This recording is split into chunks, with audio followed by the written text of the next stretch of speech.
Hello and welcome to our third episode of RipRapYap. This is the RipRap podcast. I am Peter Smith. And I'm Alexis Reagan, and today we have a very special guest on the RipRapYap podcast. It is Professor David Hernandez, and we're excited to discuss with you today all sorts of things about literature and poetry. And music. And music, yes, and blue. And life and whatever. Yeah, yes. We're going to talk about whatever. Yeah, we're excited. All right. So yeah, just to get started, Sure. David, I've really been looking forward to this. So thank you for being on here today. Well, I hope I don't disappoint. No, I don't think it's possible. So I wanted to start off with the icebreaker. We do this. Sure. This is going to be Professor Edition. Okay. What is the best piece of writing advice you have ever received? In other words, what advice has someone given you, whether it be a friend, another professor, or a teacher, even mom, that stuck with you in terms of your writing process? I mean, there's been quite a few writers and poets that have given me great advice, so I'm not going to narrow it down to one. Yeah. But I remember early on when I was writing, I had a tendency to use similes a lot or just like metaphor a lot. And there was one particular poem where I was just, like that was the only tool in my poetry bag. And Lisa said to me, "This is good, but it's like you're trying to out David yourself." And as soon as she said that, she was right, of course. And then I understood that I needed to be careful of, not overplaying or overusing any device in a poem. So that's stuck with me. And when I was a MFA student at UCI, I had some great professors. And one of them, Jim McMichael, he said, he was talking about line breaks, and he articulated it in a way that like really made sense to me. I'm not going to give it any justice at all, but basically he said, you either pause or make a break where the natural pause is at the end of a line. That can be an end stop line, but like, when you say a sentence and there's an and in it, there's a pause. And so where that and is, so you break the line there. Or he said, you break it in a way that it speaks to the context of what you're writing about. And it's a sort of thing that was kind of, I didn't think about too much. It was more like a gut feeling, but the way he spoke about it, I was like, and then like I became just like really just questioning all my line breaks. Like, Yeah. So is easy. is this working? Does this like make sense with what I'm saying? Is this a surprise break? Yeah. And then my other professor, Michael Ryan, he said at one point, the material is your friend. And I took that to mean, whatever you're writing about, whatever subject matter, that if you're working on your poem and you find yourself like, where do I go from here? To go back and look at what it is that you're working on or writing about. And I took it as, think about, what else happened in that moment that would make sense to bring it up in the poem. So yeah, they were great. They were both great. That's so profound. And just to follow up with that reminds me of what you've said in Poetry Workshop recently, because I'm in workshop with you right now. Yeah. It's been so life-changing. And you said, I'm just paraphrasing these three things. What are you trying to say? How are you trying to say it? And what materials are you using? Or what is right? your material? What is the material? Yeah. What is your, like, as you're walking around, what is the thing you want to write about? What matters to you? Or what's the thing? It doesn't necessarily have to be trauma or something that haunts you. It could be like this thing that I've been trying to figure out what it's called. There must be a word for it.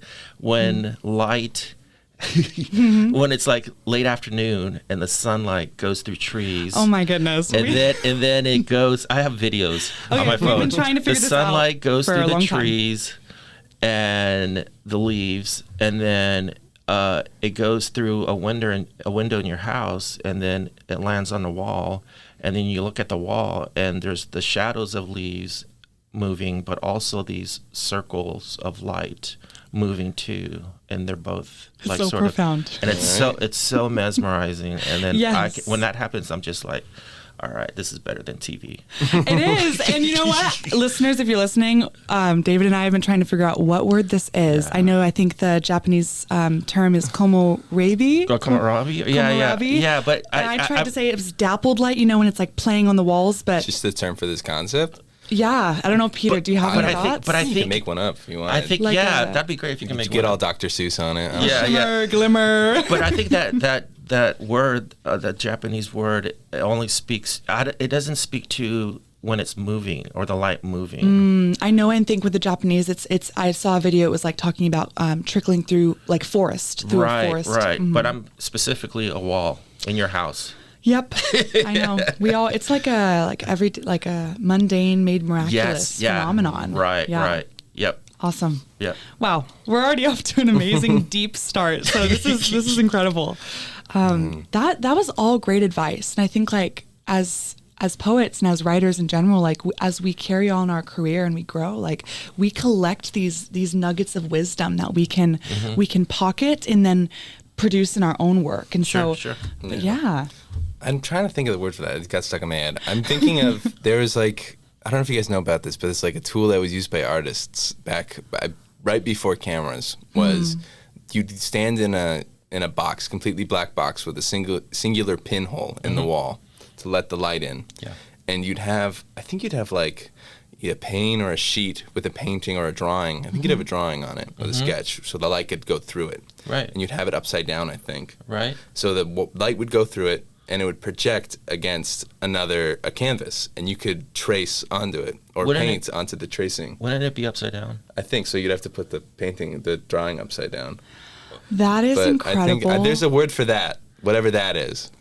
There's so many words when it comes to the beauty of light and darkness. And like even today, like while I was on Instagram for a second, the chiaroscuro came up with Caravaggio. And I'm like, my gosh. So Yeah. But I also think that maybe there isn't a word for it. Like maybe, there's some things that it's not there yet, and that's okay. And that is you're right. And so actually, this wasn't on the sheet that we're looking at, but you just made me think about this. I'd love to hear your thoughts, David. What about other genres of art? We're talking from a literary standpoint today, but so we can't put it down on the page in words. Could we say that music or a painting can speak to the unspeakable? I think there's a statement about that. Yeah.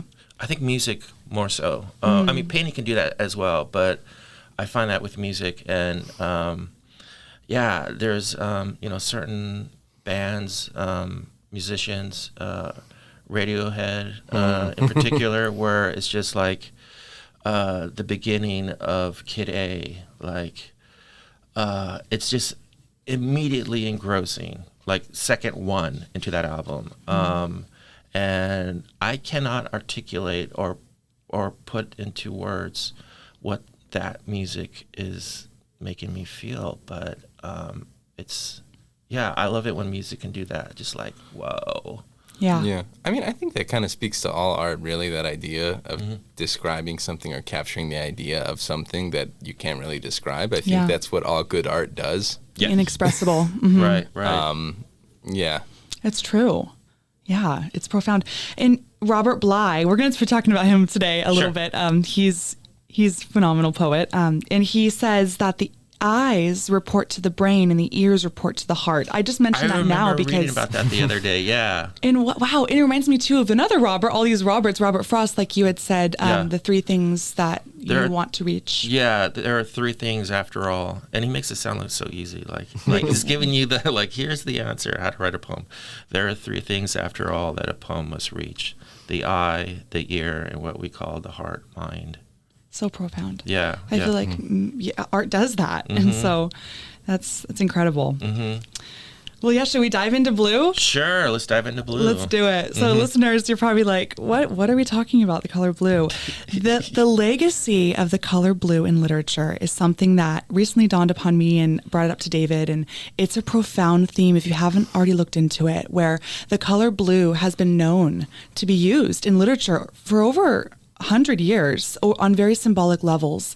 And I recently ran across this article from the Marginalian that discusses this very phenomenon. It speaks about how this color is something larger than a mere chromatic phenomenon, a symbol, a state of being, a foothold to the most lyrical and transcendent heights of the imagination. So I know on this paper we have some references here, such as Goethe's theory of colors, who says we love to contemplate blue, not because it advances to us, but because it draws us after it. And then Thoreau's book Excursions meditates on finding spiritual warmth in winter. We're almost in winter now. We're in December. So thinking about things, how he says, the deepest valleys have a tinge of blue. And then I know you know this book. You actually gave me a copy of it in person to borrow. Yeah. Kandinsky's book concerning the spiritual in art speaks to blue. And it says the inclination of blue to depth is so strong that its inner appeal is stronger when its shade is deeper. Yeah. Blue is the typical heavenly color. The ultimate feeling it creates is one of rest, supernatural rest, not the earthly contentment of green. Yeah. So all of that said, I'd love to hear your thoughts on blue. You also had another reference. Yeah. The Maggie Nelson Blue. It was the first, book that I thought about when we started discussing color in art. But yeah, that Kandinsky book, that's when I was an art major here, and it's a really small book, tiny. And I don't know if I got through the whole thing because I think back then I was just like, okay, this is kind of going over my head, but I understand it now. And some of these quotes that you pulled from the theory of colors. I've always been drawn to blue, and I've been thinking about why. And I think, in particular, not in the middle of the day, like summer in the middle of the day. I think that blue, what do you call it, periwinkle? To me, it doesn't interest me that much. I feel like it's kind of, it doesn't draw me in unless there's clouds in front of it. But like as the day starts getting into late afternoon and then sundown, I think the blue becomes richer. Yes. And then I start being pulled in, and then I'm like, what is this? Why am I attracted to this color? And I do think it speaks to a certain like sadness or longing or a spiritual thing that's inside you, and mystery. There's a great mystery because behind that, of course, is space and darkness. And I completely forgot what your question was. No, you're good. 'Cause I didn't even. You were going off so wonderfully, and I didn't even. The first question. Is this. Like, okay. Why do you think poets? We've been talking about artists in general here, but like poets specifically, why are they so drawn to that color? And I think you just spoke to a little bit of it because the depth, like these indigos, these navies, these. I don't know. It just is like this expanse. And you know what's funny? Like we've had this conversation before, and then it dawned on me like. I think 3 weeks later, like, oh my God, I wrote a bunch of poems from the point of view of blue. Like I know, and I was like, what? Yes, so I'm like, wild. What? And like, there was a certain point, and it's from my book, Dear Sincerely.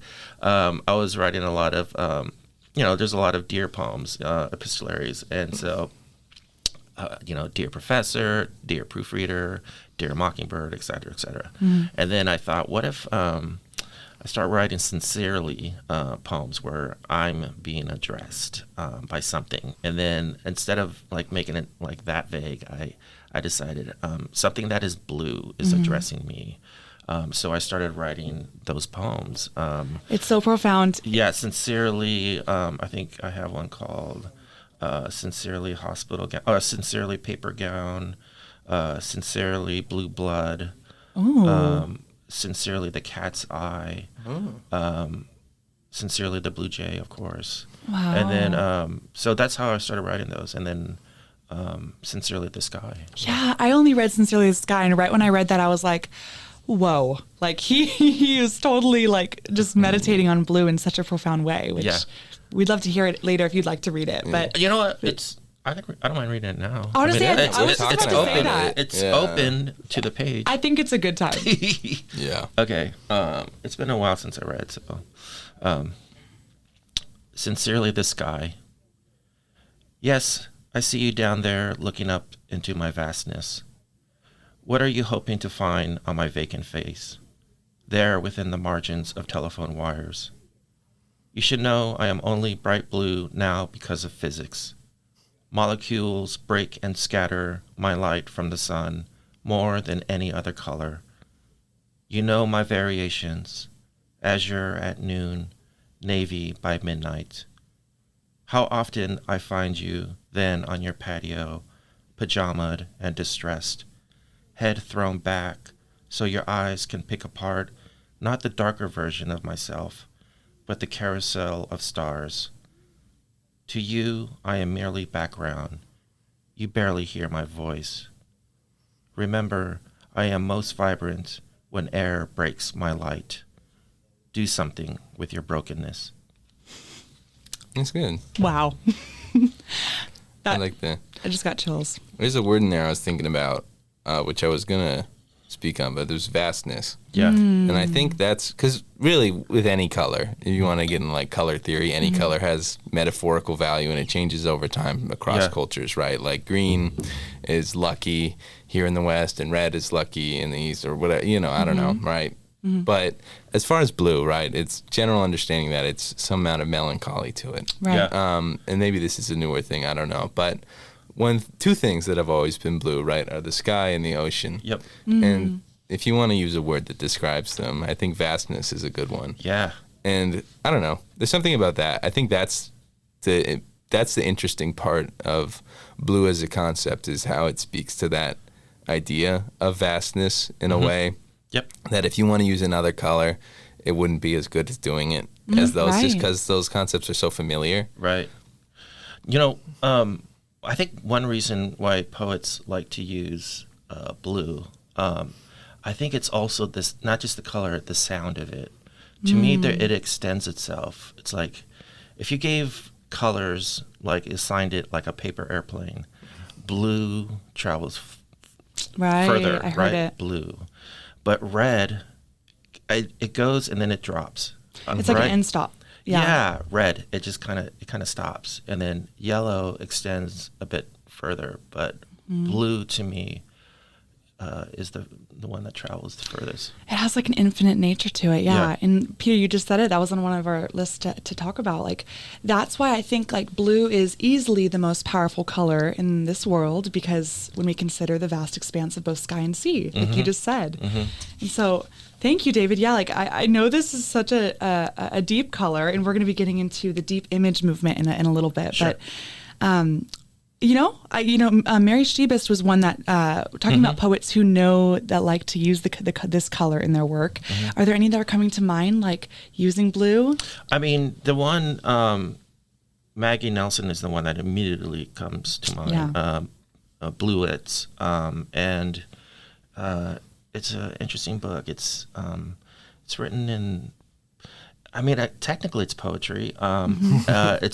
They're prose poems, I would call them. And there's like three narratives happening, or three concepts. One, she circles back to the color blue. And there's the story of a relationship that ended. And then the third is a friend that was in a terrible accident, and I think she was paralyzed. So she braids those three elements, stories, in this beautiful book called Bluets, and it's mesmerizing. It's like those lights. When I read that book, it's like watching those lights on the wall. Wow, I need to read it. Yeah. What you just said, like the profound themes she carried in that book, and what you said, Peter, too, like about like sadness. It's on here, like to consider how blue is often associated with strong emotions like sadness and sorrow, even considering tears, like the blueness of it. How can it also speak to a celestial heavenly realm? Like I know we talked about that in the spiritual depth of the deep image movement talks about that, but I think it was Kandinsky. In his book, he said that blue gives relief. Yeah. So yes, it brings sorrow sometimes and sadness, but I was just looking at, this is so random, but I was looking at my blue shower towel yesterday and I was like, wow, that just calmed me. Yeah. So what about like blue and relief and just that heavenly kind of aspect to it? Yeah, I think I did. I don't know about heavenly, but I mean, certainly that's there. But there is a calming effect, and it depends again on the shade of blue. I have a poem in that book, in the Dear Sincerely, called "Sincerely Paper Gown," and I think. When you're in a hospital room, they certainly want to give you colors that are going to calm you, and so I think it's certainly deliberate that like we're going to make this paper gown like a really calming color, and so it's like this really pale blue. Yeah. Well, there's also an actual medical reason for that, is because especially, or maybe specifically when they're doing surgery, right? It's all red. The inside's all red. Yeah. Oh, and wow. red as a color is just more taxing on your eyes. Like the cones of your eyes can only look at just red for so long.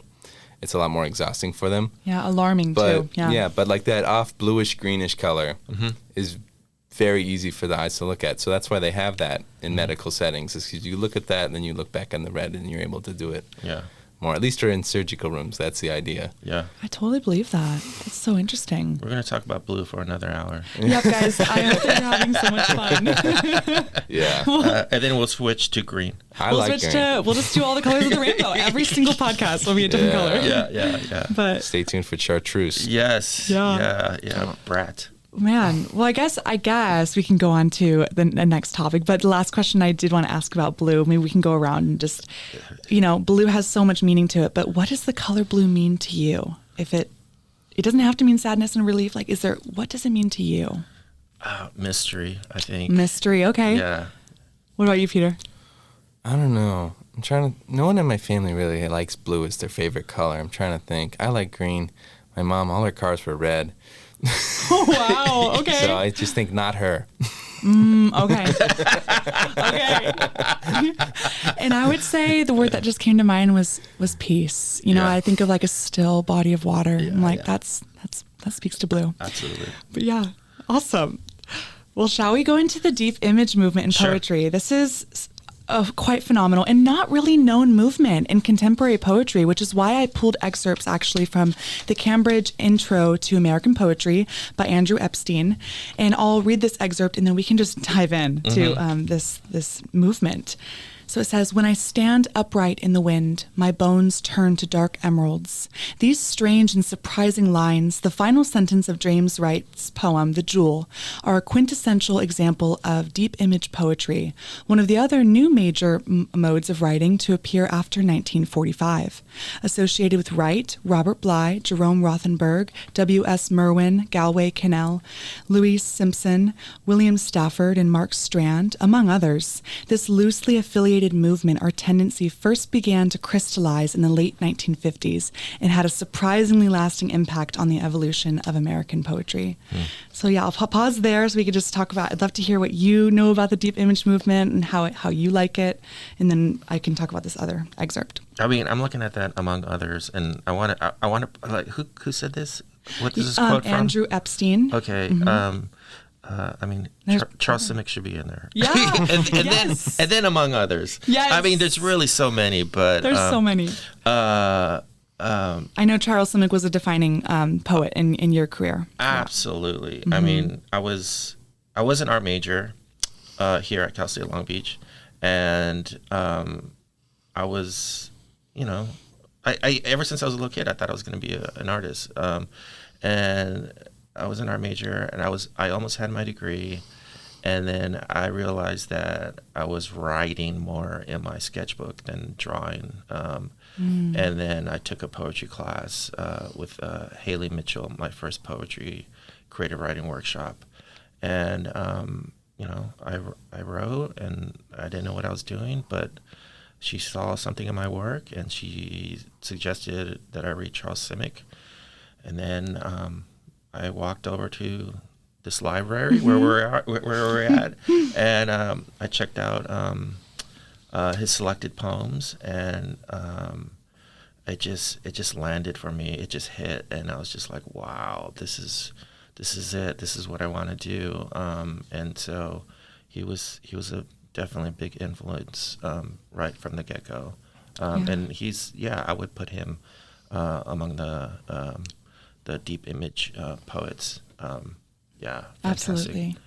Yeah, and I think what you just spoke to, David, and like your own experience of coming to poetry is a kind of epiphany. And like that's what happened with me too. And the deep image is all about epiphany. And it also says, although clearly a descendant of the modernist movement known as imagism, which emphasized the creation of vivid images depicting objective, concrete reality, deep image poetry calls for writers to plumb the depths of their unconscious and dream life to find startling, unexpected visual imagery that they feel can bridge the objective world with the unconscious. Yeah, absolutely. So yeah, and that was the thing that Charles Simic for me did, and I like that he was, coming from, being an art major, that his poems were very visual and strange, and I was just really just drawn to it. It made me look at the world differently. Can I read a short poem? Yes. I brought in Please. His selected poems. It says revised and expanded. So the one I checked out when I was undergrad here was a different version, the selected poems, and then obviously this came out revised and expanded, and then years later another version came out, even more revised. He's one of those poets that can't stop like revising his work, and so but anyways, this is I believe Dismantling the Silence. Great title. I believe his first book. And this is a short poem called Fork. This strange thing must have crept right out of hell. It resembles a bird's foot worn around the cannibal's neck. As you hold it in your hand, as you stab with it into a piece of meat, it is possible to imagine the rest of the bird. Its head, which like your fist, is large, bald, beakless, and blind. Wow. So that was and so now just like even now I'll pick up a fork and I'll be like, damn, this thing is weird. That was kind of haunting. It is haunting. Yeah. A lot of his poems are haunting, and he experienced a lot of war as a childhood, trauma of living in Yugoslavia. He was a Serbian poet. Yeah, right? yeah. And so, so he has some other poems that speak more to that, that are quite chilling. I mean, I think one of the poet's jobs, these are not my words, but was it novelist or this is a 18th century old quote, the poet's job is to make the familiar strange and the strange familiar kind of thing. And so that just speaks to that. But, I'm gonna, I'm looking at my phone now. I'm not being rude, but I have, I have folders in my images, camera, and then I have this one Charles Simic quote. And so he says, he said, the purpose of poetry is to return that which is familiar to its original strangeness. Yeah. So I think that's pretty much what I strive to do, and I think a lot of poets strive to do, is to make it new, and it's not easy. Yeah. It's anything but conventional poetry. Yep. Yeah. Any thoughts, Peter? I was just thinking, I don't know. There's You're so still many... thinking about the fork, aren't you? I'm still thinking about the fork. I'm like, what does he think about I don't know what sports? I don't know. I think that's a good example of, that concept you're talking about, where strange things made, or familiar things made strange. But I don't know. I think if you're looking at poetry through that context, then you're taking what the function of poetry in that case is to undo assumptions about basic things, what is a fork? A fork is the thing I eat with. Yeah, but what is it beyond that, right? Symbolically, not just in use and function. I don't know. That seems kind of obvious, but But if you apply that out to like anything in life, I think, I don't know, it's just it's a specific kind of observation of the world. Yeah. That once you start doing it, I don't know, you see things differently, like the lights on the wall or whatever. And I think, speaking back to way earlier, just like one piece of writing advice that helps is like just to notice things. Yeah. And if you like, it's very easy to like not notice things and not notice that you're not noticing them. Right. Yeah. You know, But we pretty much walk around on autopilot a lot of times. But like as poets, in this digital world. Yeah. But I think as poets, it's our job to not do that. Yeah, or just any kind of artist in general. Yeah. I think Poets, you need, artists, we're the observers of the world. Yeah, absolutely. but like really though, like to be an artist in any kind of capacity is to observe, and then take that and kind of condense it and convey it in a way that other people can understand, as so they can get your unique, because any observation also is unique to an individual, right? Absolutely. Like the way Charles Simic thinks about a fork is going to be different than the way I think about a fork, different than the way you think about Absolutely. it. Right. Yeah. It's like we're inviting a fresh new light for the reader to look through, like a new lens. And that's, Deep Image does that too, which is so phenomenal. I want to say, David, because I think it was day one actually when I got the grad syllabus on for a workshop class, you were talking about if you have imagery and sound in your poems, it's pretty much gold. And I want to ask you, like, you have said before that imagery is one of the most important literary devices besides sound in poetry. And why do you think we need imagery in poetry? I don't think we necessarily need it. I mean, I think for me at least, I put more imagery in a poem than other poets do. For instance, Louise Glick, even though she can be very imagistic.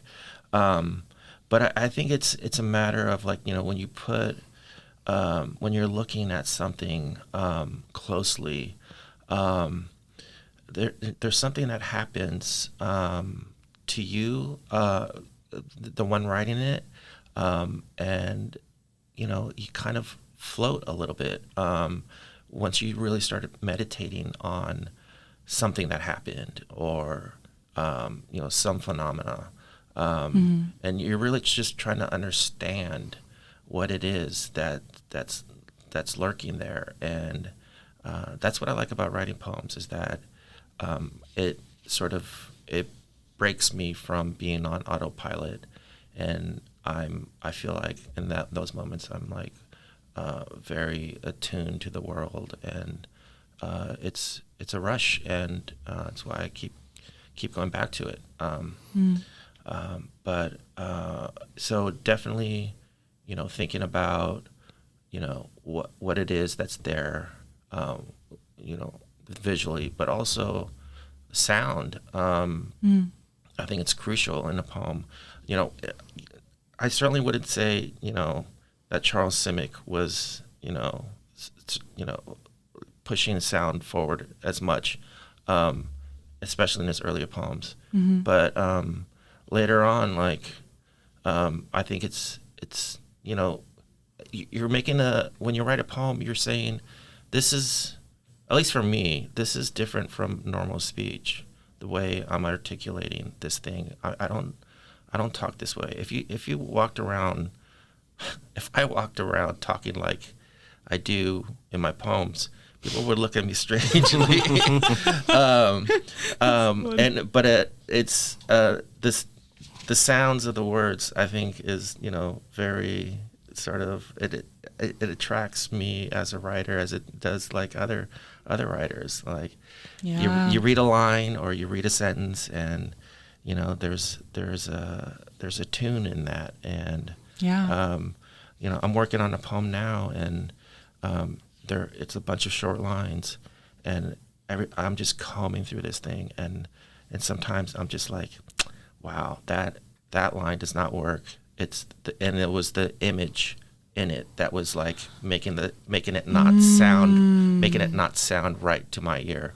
So I got rid of it, and it was better. It was better without the image. That makes sense.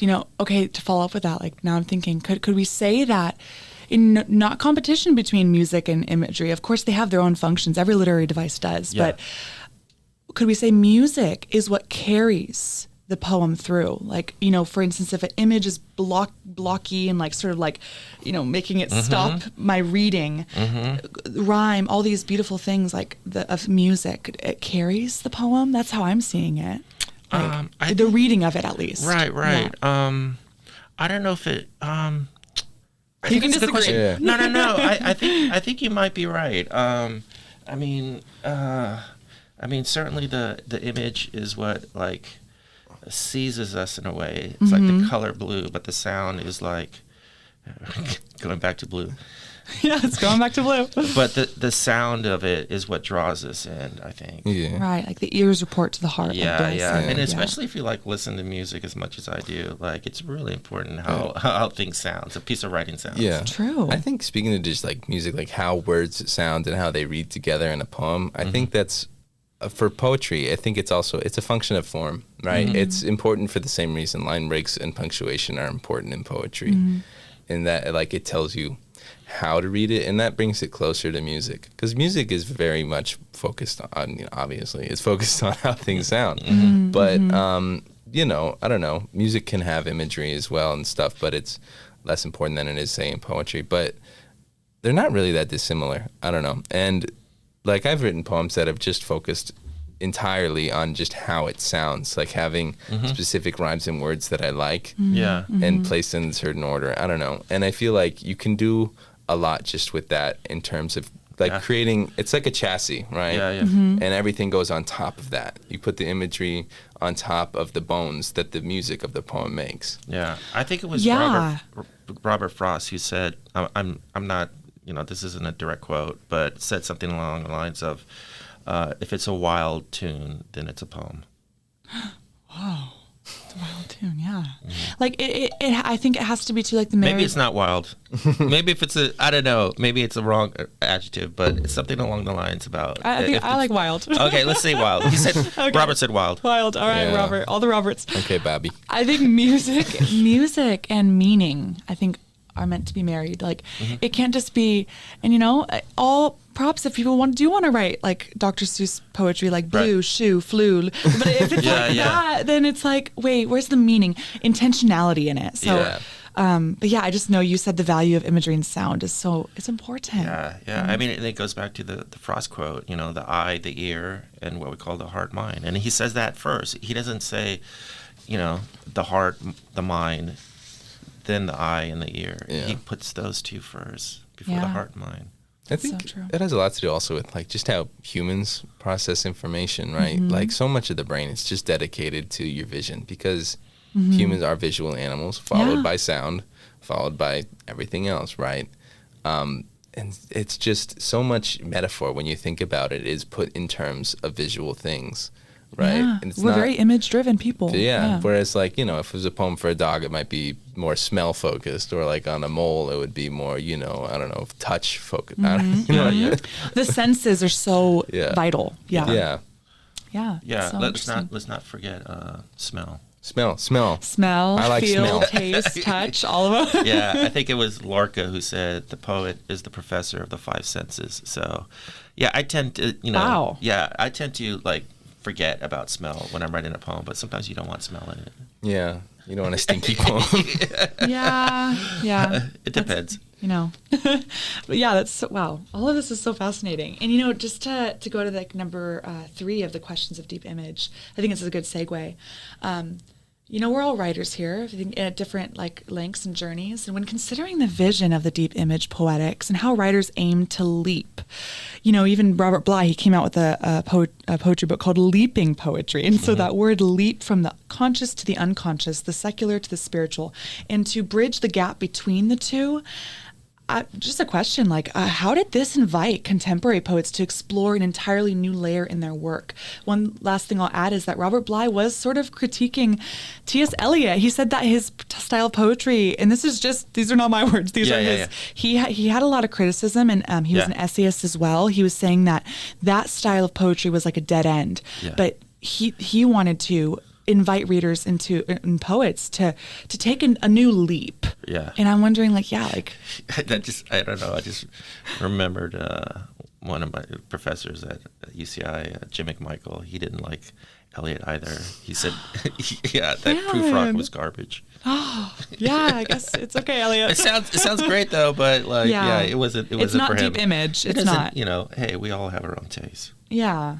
But yeah, like I just reflecting, like one reason I think what it invited contemporary poets is that we've talked about like this modern volta, like in poetry workshop before. Yeah, and like, I like to call it like epiphanic shift in poems, where it's like even like Marianne Baruch, she talks about how a poem needs to get larger as like an epiphany kind of way, and like a dramatic turn that brings the poem into an entirely new direction. I think that's what one of the things Deep Image does so well.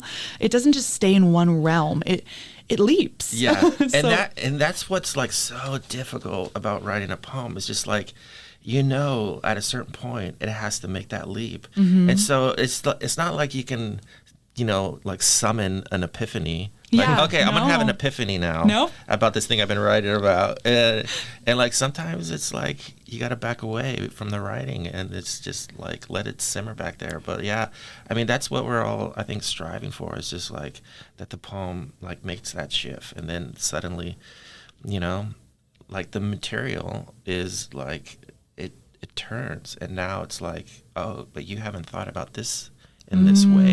And I wish, no, actually I don't wish that I can give you like all the answer on how to do that. I think, or else that mystery. I think that would just ruin the act of writing the poems. I like that it's difficult, and we need mystery. Yeah, and that I have to like, you know, that epiphany, that change has to present itself on its own terms. Yeah.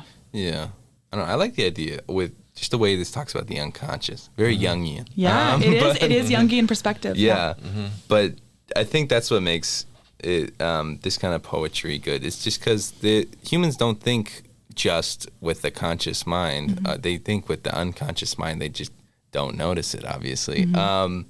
But I think that's the hard part, and the good work of being a poet is you're connecting those two things. And I think people will recognize things unconsciously.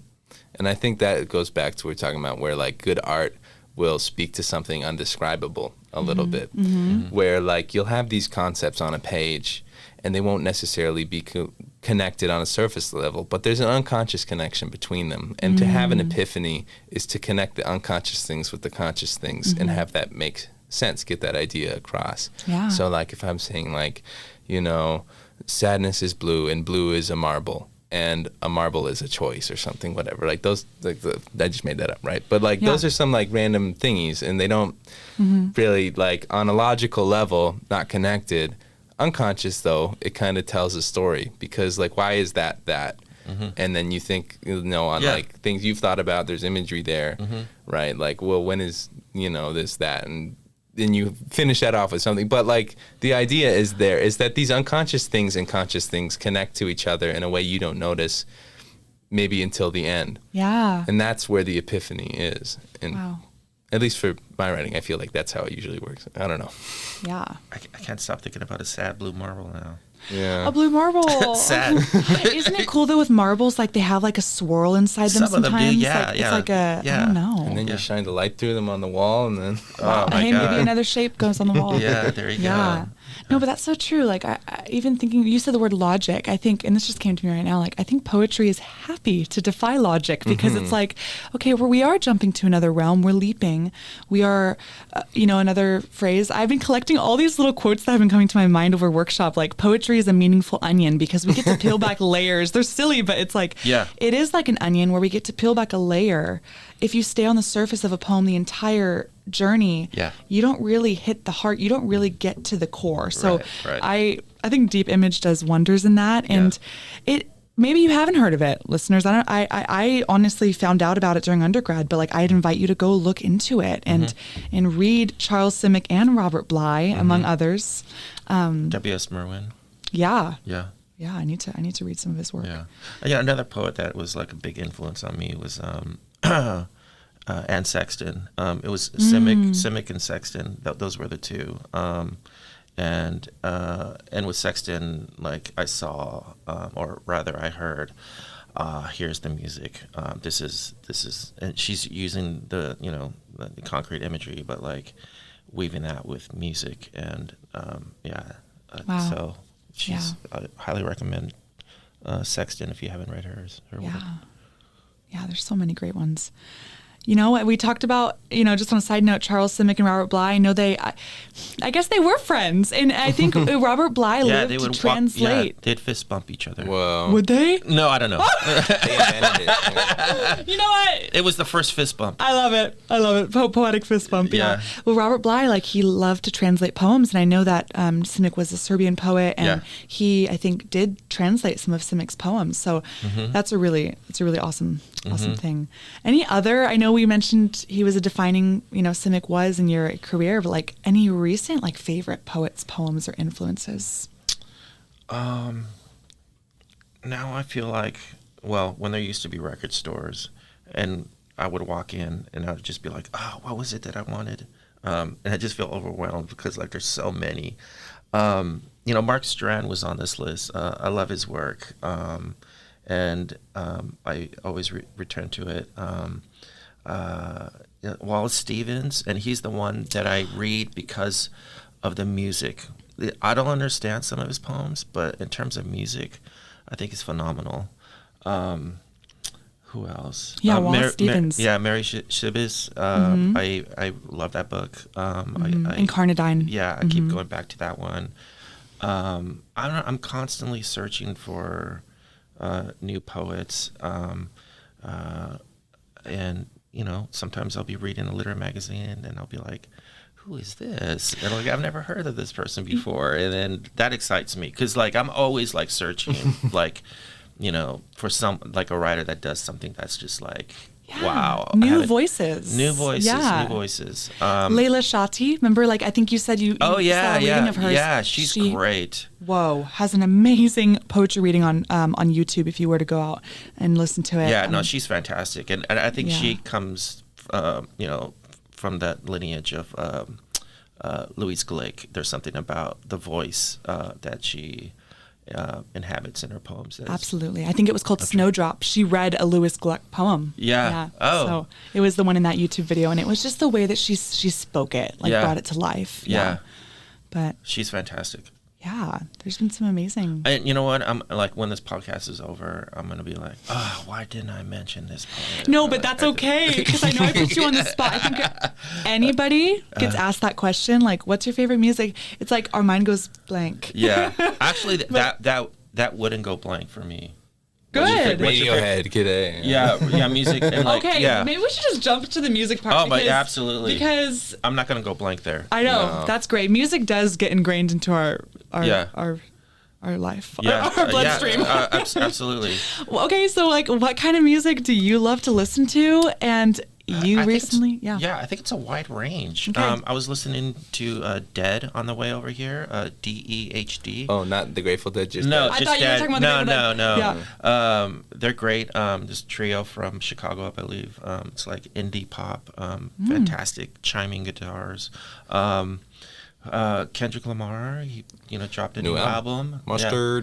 Mustard, yeah. Really, that's what it's called? Oh, no, it's not called that. No, producer, he stretches out mustard in one of the songs. Yeah. Oh wow. I mean, that's one of the. I'm curious why, because I heard this about you. You enjoy rap. So. I do. You play Vince Staples in class. I've been known to play. Well, I mean, I'm doing that for my 4-6 class. Every right before class starts, and as I'm taking roll, I'll play some music. Wow. But yeah, I've done Vince Staples. I played Schoolboy Q. He came out with a great album this year called Blue Lips. Blue Wow. Yeah. What do you like about rap? I think I mean the lyrics. Obviously, I think there's poetry in it. I think they're the storytelling, and I think it's it's a rush for me. I think it has that sort of risk that I think in many ways indie rock and guitar rock has lost It's not edgy anymore. It's Yeah. not. It's not. That's a word, yeah. But like, Nirvana, when they were, when I was listening to them and, I saw them live and I was like, yeah, like this was a rush. Like that was like, when that came out, when they were putting music out, that was just like, whoa. So now I feel the same way about like when Kendrick Lamar drops an album, I'm just like, whoa. This is just fabulous and like dangerous to me the form of and risky and fun and all that. Yeah, the form of rap to me, like 2 words just came to mind. Like it is impressive, first of all, because like the way you can clearly spit like these words, and then also it's intense. And I think with music, like the intensity of the beat with the fastness of someone speaking, like singing, pretty much speaking / singing, like it's like it's so phenomenal. Yeah, and I think a lot of rappers are like, I generally speaking, I don't like to say like, do you consider music poetry or blah blah blah. I like to keep them in their own sort of. Yes, I've heard other professors say that too. But music, poetry. But to me, like, but like there's certain rappers like Earl Sweatshirt. I think like some of his lyrics are phenomenal, and actually, Billy Woods, who I would like call him definitely a poet. So there you go. Yeah. Billy Woods. I think in terms of form, rap is about as close as you can get to poetry as far as most music genres go. Right. Yeah. You know? There are exceptions though. Bob Dylan. Yeah. I'm gonna let that simmer. Yeah. Like like folk. I like how you did your impersonation of Bob Dylan. Whoa! Oh my gosh, yeah. I mean, what were we talking about? Music. Music, and just like Alex G, I think is fantastic. I've been keeping a list. I'm gonna look on my phone all the songs I played in my class this semester. SZA is fantastic. Charlie XCX, I think she's a lot of fun. She is. Big Thief. Frank Ocean, I think he is just tremendous, and I can't wait for him to drop another album. He has some like really phenomenal like beats, like or like melodies. I think in the back. Yeah.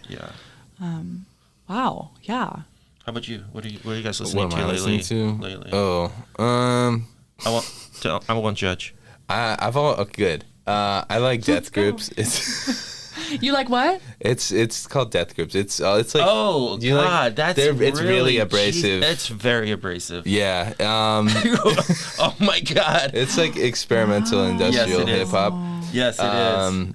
I don't know. I really like. Do you like JPEG Mafia? I love JPEG Mafia. Yeah. I've been listening to him since his first album. Yeah. I like the industrial experimental stuff. I like abrasive sounds. It's kind of an acquired taste. Like, I also like black coffee. Do you like to run? You just like to? I need to run. I don't work out. Yeah. Okay. Because I like to listen to rap when I'm running and stuff like that, or like intense. No, I like it like just when I'm focusing. But then I also really like jazz. Oh yeah, absolutely. Like jazz. Are we gonna open that can of worms right now? Because jazz. I do that too. Like every now and then. Instrumental jazz. Yeah. Okay, what are we gonna do? A list: John Coltrane, Thelonious Monk. Yeah. Miles Davis. All these amazing Chet Baker. I mean, I love jazz, especially during Christmas time. Oh yeah, definitely. Yeah. Just in the back. I was listening to Vince Guaraldi, but he did all the Charlie Brown stuff. Oh man, yes. Yeah. I love the Thanksgiving theme, all those themes. Yeah. Mm-hmm. Oh man, I think one of my favorites by John Coltrane was "My Favorite Things." You know. Oh yeah. Yeah. It's like the Sound of Music. They're great. Like, I can Thelonious Monk is one that I always return to, and I think he's fantastic. And then he's what I call wild. He is. Yeah. And there's a really good documentary about him. I forgot what it's called. It's probably called Thelonious Monk. He's tremendous. So jazz is like when I'm writing, it has to be quiet. But if occasionally I'll put jazz down really low in the background. You do that? Twins. I mean, same. Like I literally, that's my go-to music to put on. Yeah. Because I think if we're talking about like these relationships, like jazz and poetry, like jazz is an entity that like blends and wraps around poetry. Like they have a similarity to it. And I think because of the improvisation of jazz takes these epiphanic turns, and it's like, whoa. Yeah. And so these instruments sort of mirror poetry, and I love writing with some jazz. The way I think about it is like, at least instrumental jazz, it's like poetry without words. Yeah. Where, you have these different musical phrases going on, and they combine it in interesting ways that fit within like rules of music, but they're very bent rules, and they're rules that you don't like. There's a lot of music theory crap with like the time signatures and how they can interact and stuff, but just once you first of all, that's the impressive part about jazz, is you have to have a huge knowledge of music and what you can play to make it sound good. Right? Absolutely. The instruments speak to each other. And that's all like math and practice. But beyond that, once you have that base of knowledge, you kind of get to build sandcastles, right, however you want out of this material. Yeah. And each time, right, even if it's similar components or the same components, it's different things. Like Taco Bell. That's a bad metaphor. You know, like Taco Bell. That was a hard left turn. Yeah. I did that on purpose. No, but like, you know, it's like a bunch of different things, but it's all the same ingredients. Okay. Yeah. Are we equating jazz to food? I'm trying to think, what would jazz be? Like Taco Bell. No, that's a bad comparison. No, but what I really mean is without oysters or sushi. Yeah, what I mean is like is that there's component parts that you can build different phrases out of, where it's like you're constructing sentences, but with instruments and notes and stuff. Absolutely, because the instruments do speak to each other. They do speak. There's a language going on in it's that a conversation. Beautiful, like jazz conundrum. Sorry to bring up Taco Bell. No, it's okay. You know what I just did? Was it Sunday night? Are they one of our sponsors? I think so. Yeah. Yeah, sponsoring Taco Bell and Christmas taco. Just kidding. Hans Zimmer. Do you guys know who Hans Zimmer? Yeah. Like soundtrack, like Did everything. extraordinaire of like everything from Lion King to Inception to Dark Knight to. I went to a cover piano concert with my all of my siblings. I think it was just yesterday. Or Wow. And oh my gosh, I can't time. It was You're over too break. young it was to over forget break. if I know. it was yesterday and or it not. brought tears to me. It was just like my goodness. Like the pianist. He said he was playing since 6 years old, and the way he brought that to life. There was one. I think it was called Time. It was the same 4 chords he did over a procession of a build-up, and it was from the movie Inception with Leonardo DiCaprio. If you guys have you guys seen that movie? Yeah. Wow, that movie's like deep. Psychologically deep. But I don't think I've seen it. Yeah, I think you would like it. I mean, I remember like there's a point where like the street curves. Yes, pretty good. that's the one. It's not Nolan's best film, but it is I might a have good seen it. execution of a high concept film. Isn't that the one where at the very end there's a top spinning? Yeah, and they're like, oh, will it fall over? Will it not fall over? Yeah, that's the one. It's been years since I've seen it, but the soundtrack Time was just, man, music. You know, my sister was like, "Why are you sobbing?" Like I was like, "I'm so like I have Stop to." feeling, you I human. Ears report to the heart. But, man. Speaking of crying and music, you guys seen Wicked? Oh, I saw the movie over break. I have not. It's really good. I haven't seen the play. What are your at thoughts all, on but it? No spoilers. I might want to see that. I thought we won't. it Tell was very good. You thought I'll say that the movie, the music, the acting was all very good. Okay, I thought it was impressive. However, in January, I went to New York for the first time. In the Broadway show, we went to see Wicked, and there's nothing like the live stage. I'm gonna see it in January. So you're going to New York? No, not New York. Here, they're bringing Wicked here. Okay. Well, I want you to compare because I think this is my theory, and I know we're just flowing, guys. Yes. I think that actors, live stage theater actors, they do a better job at presenting the character because they spend much longer dedicated time with that character and they live to play it. They play many shows over weekends, and I think that they, Ariana Grande and the other actress who played Elphaba, they did a phenomenal job. But like I think there's intimacy in the character dedication on stage. That's just my thought. Yeah. Yeah. I think if we just want to like expand this broadly, so you can also talk about it, because even if you haven't seen Wicked, I think just like stage acting in general is a very interesting form of art. Yeah. Where it is like you only have so much wiggle room with what you can do because there is a script and you have to follow that usually, like traditional theater art.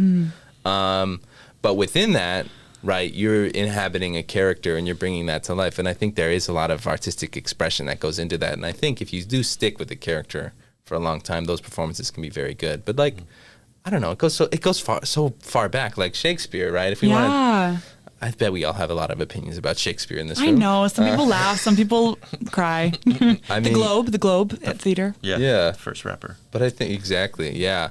And he's a comedian No, too. art. Just yeah, no, I think you can do a lot of stuff with theater similar in a way you can do a lot of stuff with poetry. Where I think like at least the writing of theater can be similar to poetry, especially with someone like Shakespeare, where you have a lot of monologues or sonnets or what have you.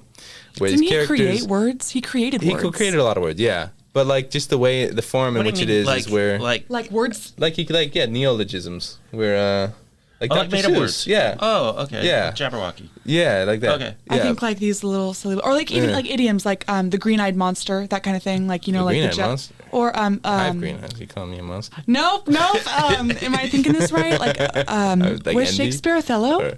Yeah. Othello, yeah. There was like this jealousy of the green eyes. And then yeah. Idioms became popular. Oh, like not all that glitters is gold. Oh yeah, that's a good one. Yeah, but I think with I would theater, like to come up with one of those. That would be cool. Wouldn't it? Let's do it. Yeah. Well, I did. I told Haven't you done it in a workshop? I did. Like I think the bee's knees is played, and so I came up with the crow's elbows. that's good. Yeah, you did come up with the crow's elbows. But it hasn't caught on. Maybe the crow's toes.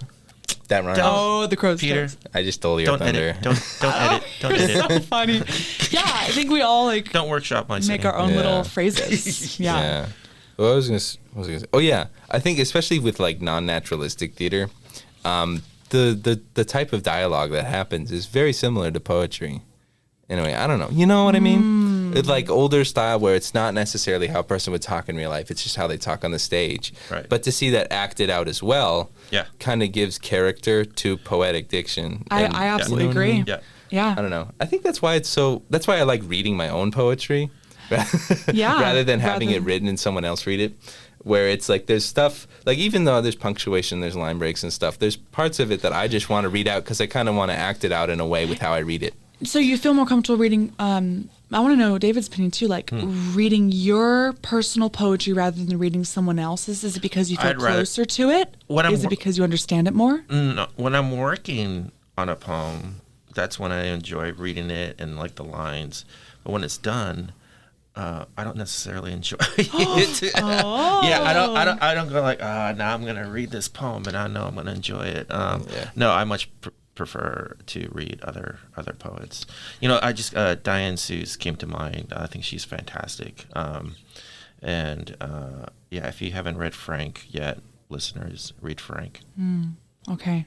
What about you, Peter? Like, just What? like is this the relationship you have between your work? I know you're more of a story writer. I'm more of a story writer, but I do write poems. Yeah. I still do. I find they help each other. Writing poetry helps me write, fiction and nonfiction and vice versa. Yeah. But with anything I write, I think, I don't know, personally, if I get the chance to read it aloud to someone, then I would prefer to do that than just to have them read it off the page.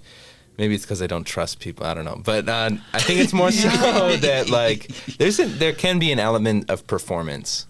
There is. And I think because it's with art, it can be, multimedia, right? Or, multi-axes, where it's part of it is writing it and the meaning in that and stuff. And part of it is saying it. And I don't know. There's a tradition in that. It's like you don't have to have it be there. It's still poetry or fiction or whatever without that. Yeah. But to be able to do that on top of it, that's why like poetry readings can be like open mics are phenomenal. Right. Shout out, we're gonna have one December 5th, guys. This week, you guys. Yeah. Isn't that like in I don't know if we're getting 3 this days? out Thursday. in time. Yeah. If you don't, just know that open mics are. Oh, you missed it. Yeah, sucks for you. They're really vital, guys. Go out and read your work. Yeah.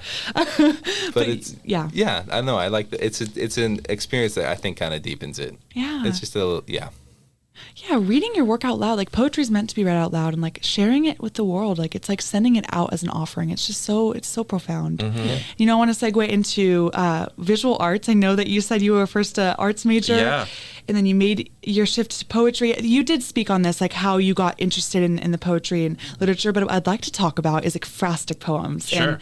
And, ekphrastic poetry is penned in response to an artwork, therefore interacting with another fine art genre, such as painting, let's say, or photography. Right. Well, you in the workshop class have showed me like the beauty of this too, and I even had practiced my own ekphrastic poems recently. I'm wondering, what are your thoughts on this? What's the significance of ekphrastic work? It's really what I like about whenever I do it is that you're not staring at a blank page. You're looking at the painting first. And there's an element, of like you're gonna describe some some element or some section of this painting, but you still have that sort of conundrum of how do I conjure an epiphany now? Like, it cannot just be you're describing the painting in the poem, because that it needs to do something else.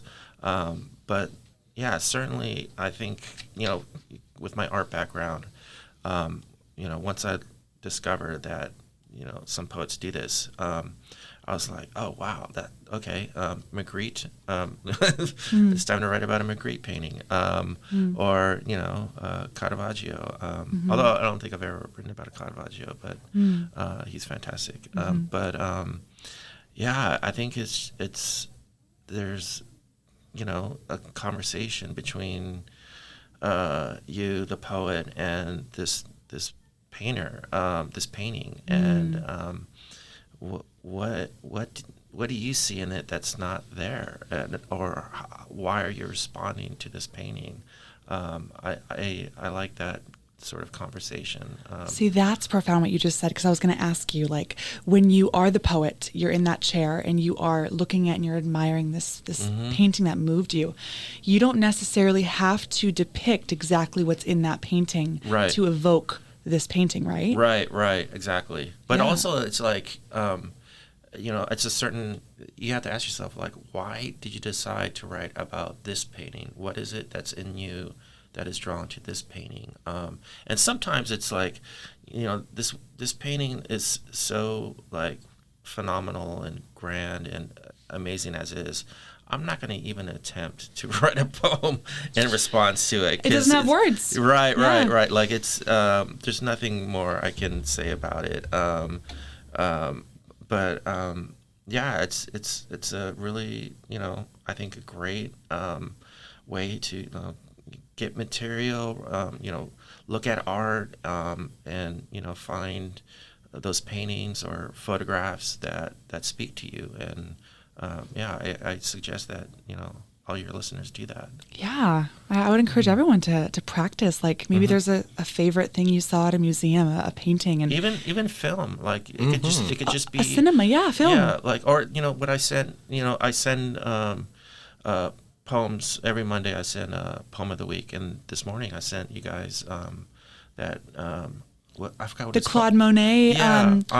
On watching a film of Claude Monet painting. Yeah, like lilies or something. Yeah. And then there's a YouTube video that you can watch, a black and white video. And so this poet wrote a poem about that. And so there's. I loved that, and that poem was definitely capturing, like, the movement and, like, even from the cigarette in his mouth to the way he captures painting. Yeah, but I love the line breaks in that poem, because it slows you down, and it makes you, like, conscious of every second that's going by. It does. And even the word infinity was in that too, which is like this interesting relationship. Yeah. In a way, it's like a study of a painting, right? Because, like, artists will go and they'll do a study, and this is like a study with words. Yeah, I like that. But, like, it's not just, like you said, it's not just, like, you're not just saying what the painting is. It's not just like a summary. It's not a summary, right? Because art no one wants to read that. Can summarize to an extent, but it has to do something more. And I think it gets at the unconscious meaning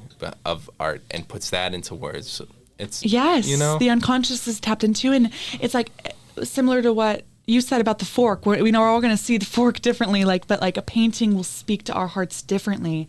So the way that it's poured out on the page is like our experience with it. And I think, in my opinion, and I don't think it only has to be this way, but I think paintings that tell stories, or even invite the poet to create a story within the poem, can help. When there's, it could be a landscape, like a snowy landscape, or it could be like, or a figure, a human. Yeah. I think it would be much more difficult to write a poem based off of a Jackson Pollock or a Bob Ross, right? Or abstract art that's just like scribbles, Bob Ross. Bob Ross. Well, man, he's impressive. Well, one of my first stories I wrote, it wasn't a poem, but it was a story, but it was about a character that was dwelling on Jackson Pollock's paintings, just about how much money he probably made on them and how great it would be if he made a lot of money on paintings just for throwing stuff at a wall. Was he the one that did the Campbell soup? No, that's Andy Warhol. Andy Warhol, sorry. Jackson Pollock is all the splatters of just random. Yeah, that's chaos. But he would lay the canvas on the floor and then walk around it and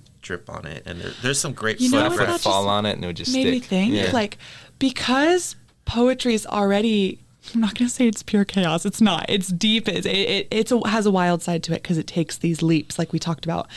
Maybe paintings that have more of a form to them can give us a launching pad instead of us just being, okay, I see a splat of blue. Yeah. Now you can dive into an ocean or a lake. But like, I think we need storytelling paintings sometimes. Yeah, absolutely. But yeah. Facts. While we're talking about facts, man, so many great things. And for the sake of time, like I want to go into something that is of essence right now because the submissions are open and you are the MFA faculty advisor, David. Yes. So submitting to this Cal State Long Beach MFA program. Yeah. I'm currently in it and it's been life-changing and I'm so grateful to be here as a poetry graduate student. I want to know. I don't even. I've asked you this, but like, what is the committee? This will help listeners if they're interested. Whatever you'd like to share. But what does the committee tend to look for in a poet's work? Okay. Well, before I forget, I want to give the website to the listeners if you're interested in applying to our MFA program. And again, the deadline is February 15th. I think it's right. 15th. It's not Valentine's. It's February 15th. Mm-hmm. Okay, so the website is www.cscob.edu/MFA writing. And so if you go there, like all the information on how to apply, required coursework. It's a 2-year program, but you'll see, what courses you'll need to take.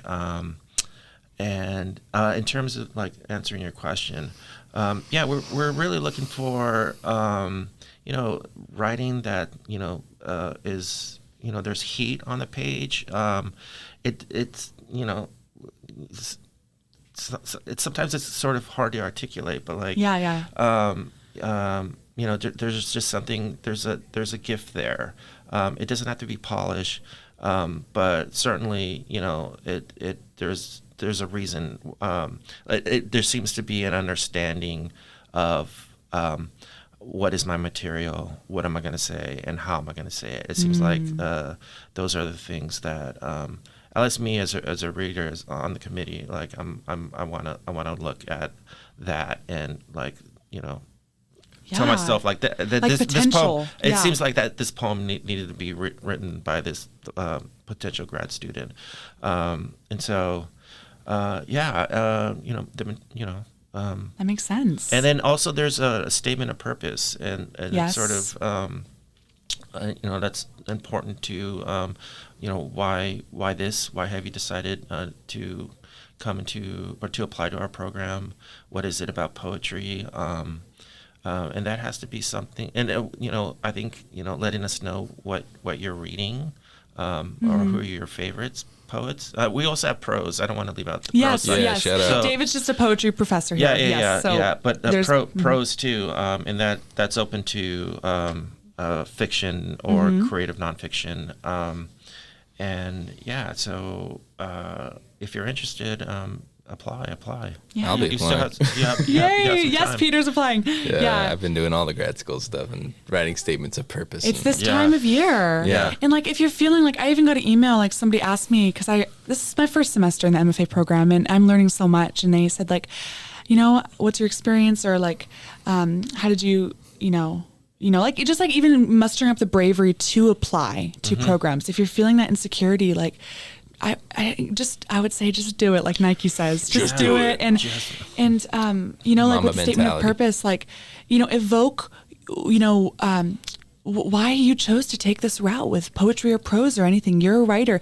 If you're applying to the MFA program, I already believe that you have stepped into that role, that you know you're a writer. Right. You know, right, and so yes, we all need refining and growth, and I'm have tons to learn still. But just thinking about like even the poems you select, I think it was 10 poems that we put in the portfolio, or 15 that you choose to send over.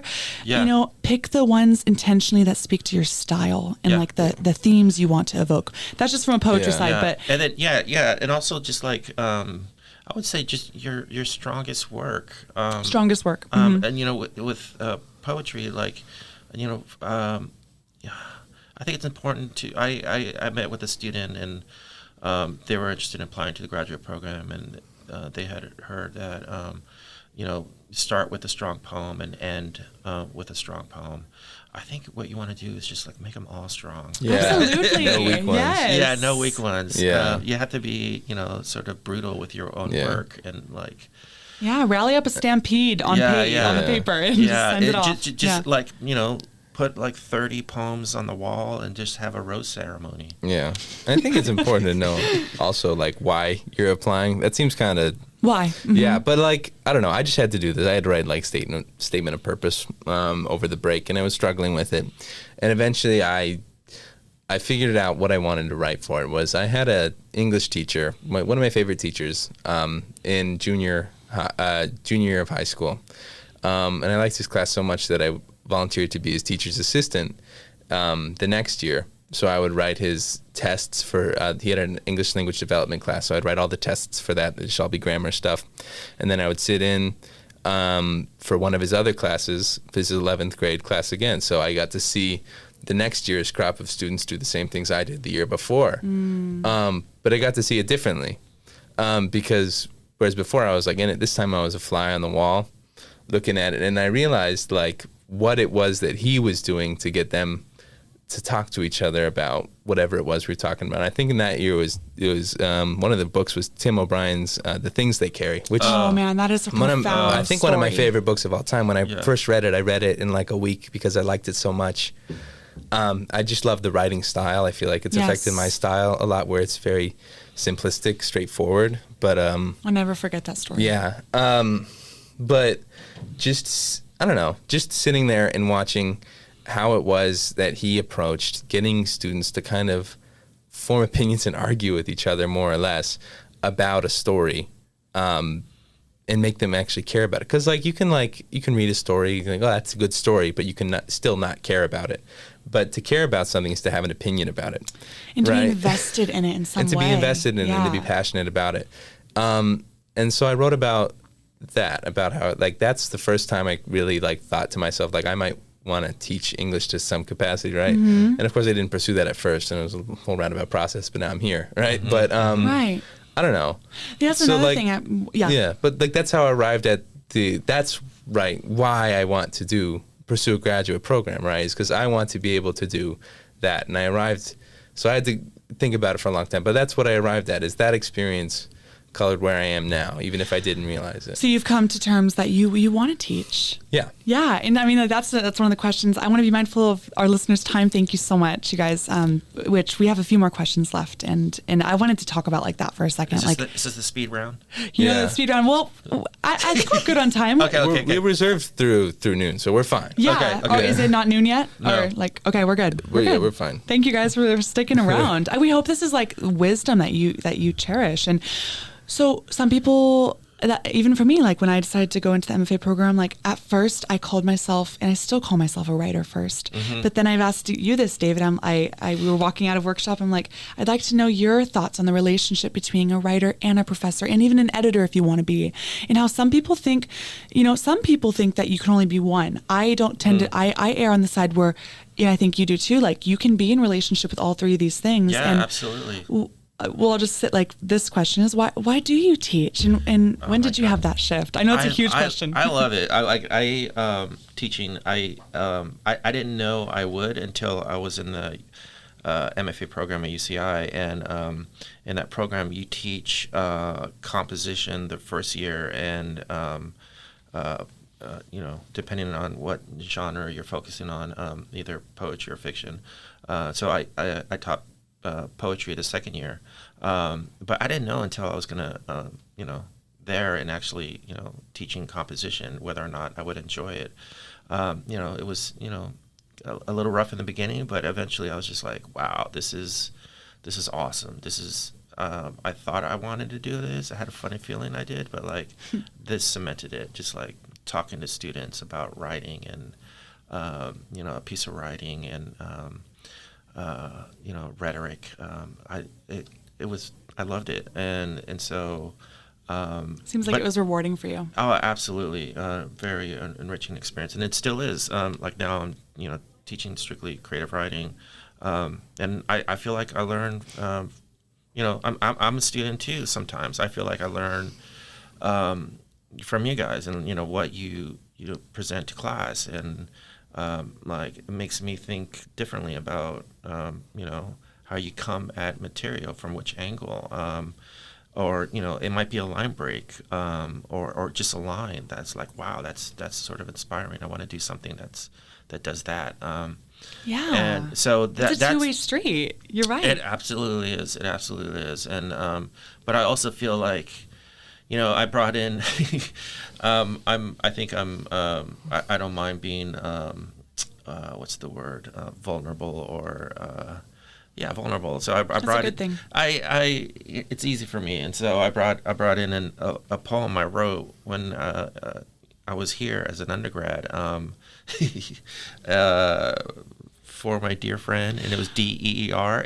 But I just wanted to show you guys, like, all right, I was like 25 when I wrote this. I want you to realize, like, how much better you are. I need you to know something, David. All it is tenacity, and just keep at it. Like you guys are like so good, and like I really did love that poem. Oh my god! So when I said it was unique in class, like unique, I meant that like. It was different. I know, but it was funny. It was funny how I said it. It was the pause before. That's unique. Before you hit unique. Yeah. It was funny. It was really funny. But yeah, it was. That was me. Sort of experimenting. Not so much experimenting, but like really being influenced by. Like maybe Billy Collins and Russell Edson, a little humor and then to it. And then trying to just stand up poetry and just trying to be funny, and to me it was like, yeah, if I can make you laugh, if I can give you like this weird like situation and then make you laugh at the end, then it works. But like what I didn't realize is that there's no reason to read the poem a second time because you already get the joke. Yeah, and it was a shorter piece, and it was just like boom. Yeah. I remember when I first took you were the first creative writing class I had. So for fiction, I remember the first piece I brought in was not very good. It was about pirates. I think it was like a guy was like washed at sea, and then he got taken on a ship, and then he was an asshole, and then they kicked him off the ship. Oh yeah. And it like kind of ended abruptly, and it was. It's okay. The first novel I wrote was a main character was a sailor named Jet. Okay, well there you go. Yeah. I'm not even kidding. Yeah. So I only wrote 2 chapters. Yeah, and then like I don't know. After that, I'm like maybe I don't know very much about pirates. I should stick to lower concept stuff. And then so I did that, and my next thing was like far better. Yeah. From that point. I mean, it's not like you couldn't write about pirates, but it's just like you would have to study. I would have to know shit about pirates. I would not just be influenced by Hollywood. Yeah, and Jack Sparrow, and I'm just kidding. Yeah, and it's like and then for poetry, I also had the next semester for poetry. My first poem I brought in was like incredibly brief. And like, cause that was my first foray into poetry. Yeah. And then after that, I spent a lot more time on it. My next one was a lot better. Wow. So you took fiction and poetry with David? Yeah. Wow. That's an honor. Double trouble. Double trouble. First time I'm taking David. And man. Same jokes. Yeah. Wow. Guys, but it's just like following up. Do you remember like what the first poem was you wrote in my class? I changed it. I made it longer because I revised it, but it was called like Blame.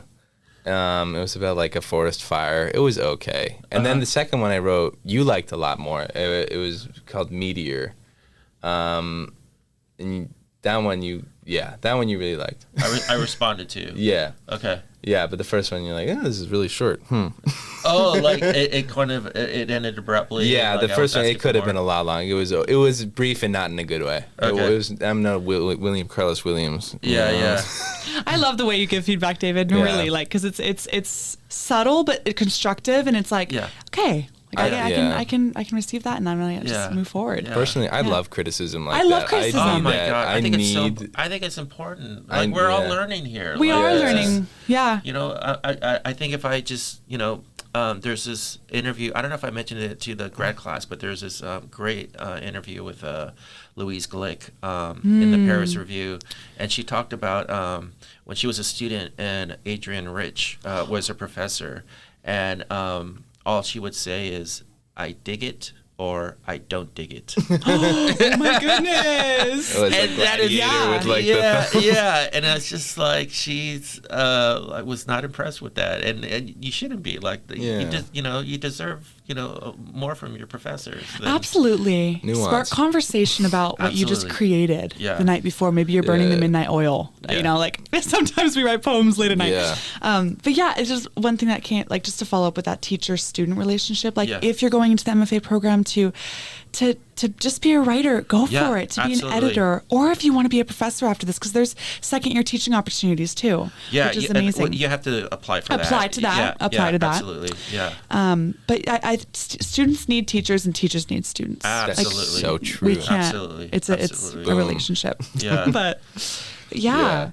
I mean, I think we really hit a lot today.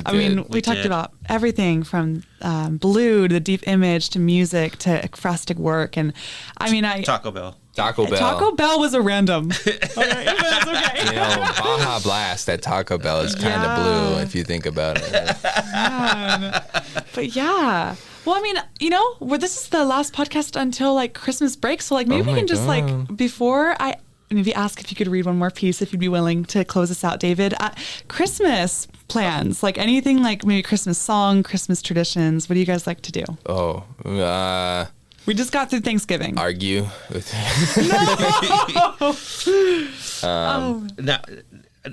Now I feel like I should read something that's sort of holiday thing, but holiday-esque? I absolutely do not have anything Christmassy. I think I would hate okay. a Christmas poem, except if it was like one of the four that I know. Like what's the come Dasher, come Dancer, come Prancer, come Vixen, or it's like up on the rooftop and then like Santa throws open the sash.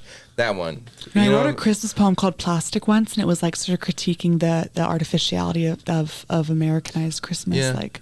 But then it goes deeper. It goes into the beauty of the real Christmas. Yeah, The problem with like Christmas poems is because like it's like so done to death, I think, and then like Christmas itself becomes a trope. Yeah. Did you guys start decorating yet? I just decorated the Christmas tree on Thanksgiving. So, that's amazing. Because everyone's there, might as well. Yeah. Yeah, my roommate's cat is attacking the Christmas tree every day. Yeah. So, But do your cats do that, David? Like, do they like mess with the Christmas decorations? Well, Stella just messes up everything in general. She's she's a pill, but I love her. You gotta love the cats. I got one just a few months ago. This is him. You got a cat? Okay. His name's Wiley. He's orange, but he's such a jerk. Oh my God, he bites me. And Orange Wiley. Yeah, Wiley Coyote. He woke me up at 2:30 a.m. My gosh. For food.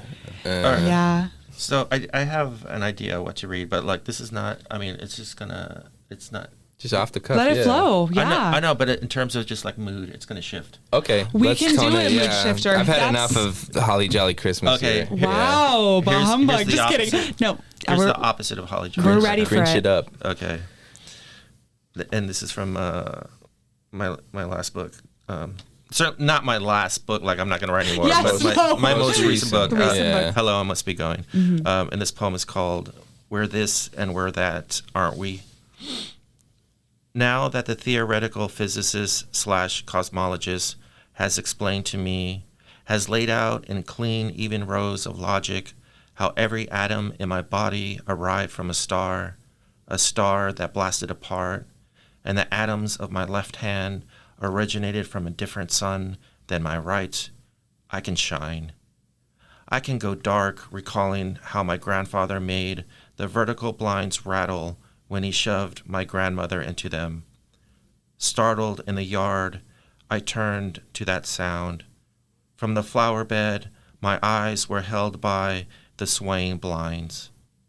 It took a while for each to line up perfectly straight again, to tell myself she slipped.